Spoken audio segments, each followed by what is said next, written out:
झोपल्यावर बरेच जण घोरतात, खर्राटे घेतात. त्याचा इतरांना खूप त्रास होतो. त्यावर सोपे घरगुती उपाय. 1 चमचा मोहरीचं तेल, त्यात अर्धा चमचा किसलेला लसूण टाकायचा. व्यवस्थित मिक्स करायचं. हे तेल गळ्याला लावायचं, छातीला लावायचं आणि थोडा वेळ मालिश करायची. असं 7 ते 10 दिवस केल्यास घोरण्याचं प्रमाण कमी कमी कमी कमी होऊ लागतं.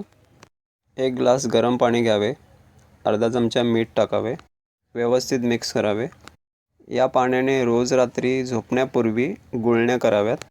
त्यामुळे तुमचा घसा साफ होतो, गळा मोकळा होतो व त्यावर 1 चमचा मध खावे. असं सलग 7 ते 10 दिवस केल्यास घोरण्याचं प्रमाण अतिशय कमी होतं. त्याचप्रमाणे झोपताना शक्यतो एका कुशीवर झोपावे. खूप लोक उताणी झोपतात, तसे न करता एखाद्या कुशीवर झोपावे. त्यामुळे घोरण्याचे प्रमाण फार कमी होतं.